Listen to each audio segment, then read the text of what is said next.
وزیر اعظم پاکستان نے دہشت گردی کے خلاف جو ہمارے عسکری ادارے ہیں اور ہمارے جو افواج ہیں ان کو خراج تحسین پیش کیا۔ وزیر اعظم کا فوج سمیت قانون نافذ کرنے والے اداروں کو خراج تحسین، اور کہا گیا کہ دہشت گردی کے خلاف جدوجہد میں 80,000 سے زائد قربانیاں دی گئیں۔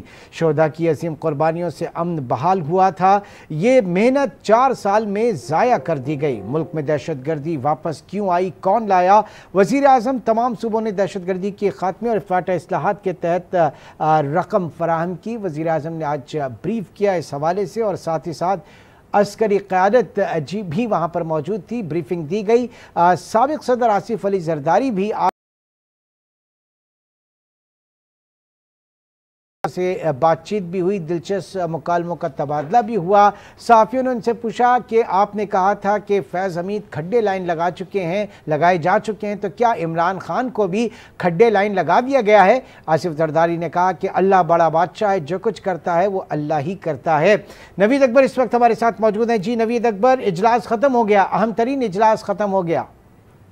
جی بالکل، قومی سلامتی کے حوالے سے جو پارلیمانی کمیٹی ہے اس کا اہم اجلاس جو ہے اس وقت ختم ہو گیا ہے۔ اجلاس میں وزیر اعظم کے علاوہ جو ہے آرمی چیف اور عسکری قیادت جو ہے اعلیٰ وہ بھی شریک تھی۔ اجلاس میں بریفنگ دی گئی ہے۔ قومی سلامتی امور کے حوالے سے اراکین نے سوالات کیے تھے، ان کے جوابات بھی دیے گئے ہیں۔ اس موقع پر اراکین کو خیر حاصل قسم کے جو جواب دیے گئے، اور ذرائع کا کہنا ہے کہ جو عسکری قیادت ہے اس نے تمام جو صوبوں میں دہشت گردی کے خاتمے اور فاٹا اصلاحات کے حوالے سے جو اقدامات کیے گئے تھے ان کے بارے میں بتایا۔ اس کے علاوہ جو موجودہ صورتحال ہے آپریشن کی، جو انٹیلیجنس بیسڈ آپریشن کیے جا رہے ہیں خاص طور پر سابقہ فاٹا کے اضلاع میں، کے پی کے کچھ اضلاع میں، اور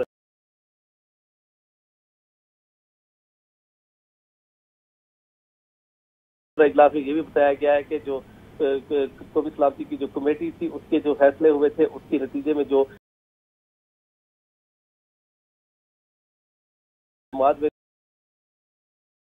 ملک میں دہشت گردی کے خاتمے کے لیے کیا اقدامات کیے جا رہے ہیں، دہشت گردی کے پیچھے کون اور کس کا ہاتھ ہے۔ اس اجلاس کے دوران وزیر اعظم شہباز شریف نے سوال اٹھایا کہ دیکھنا ہوگا کہ 4 سال جو شہداء کی قربانیوں سے جو امن بحال ہوا تھا اس میں مجھے 4 سال میں جو اس کی محنت ضائع کی گئی ہے اس کے پیچھے کون ہے، اور یہ بھی دیکھنا ہوگا کہ دہشت گردی ملک میں کیوں واپس آئی، کون اس کو واپس لایا۔ صوبوں نے دہشت گردی کے خاتمے اور فاٹا اصلاحات کے تحت جو رقوم دی تھی وہ کہاں گئی، ان کا بھی پوچھنا ہوگا۔ اس کے علاوہ خیر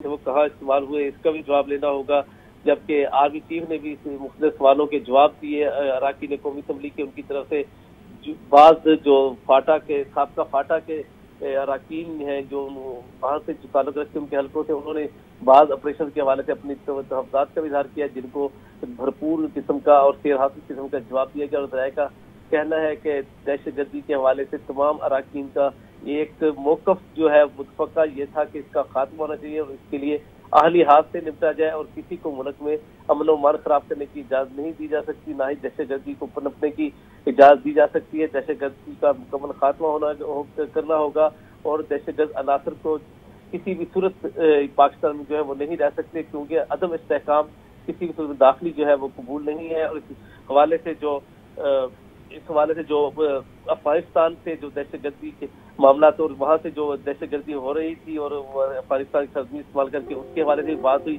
اس بارے میں بھی انٹیلیجنس جو افسران تھے انہوں نے بتایا ہے، جو قیادت ہے، اور بتایا کہ کس طرح سے جو اجلاس میں کہ کیا آئندہ کی حکمت عملی ہوگی اس کے اوپر بھی غور کیا گیا ہے، اور اس حوالے سے فیصلہ کیا گیا ہے کہ آئندہ بھی اس قسم کے اجلاس جو ہے وہ جاری رہیں گے۔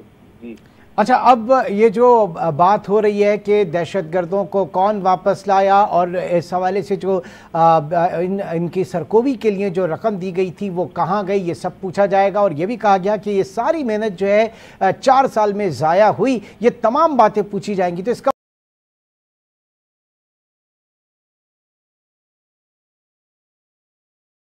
اس سے باس پرس کی جائے گی اس حوالے سے؟ دیکھیں، یہ تو جو بھی متعلقہ لوگ ہیں، متعلقہ حکام تھے جن کی ذمہ داری تھی، ان سے یقیناً جو ہے پوچھا جائے گا۔ اب کون پوچھے گا، یہ تو اس کا جواب تو حکومت ہی دے سکتی ہے، اور کب پوچھا جائے گا۔ لیکن وزیر اعظم نے جب یہ سوال ایوان کے اندر اٹھائے ہیں، اور وزیر اعظم نے اتنے اہم اجلاس کے اندر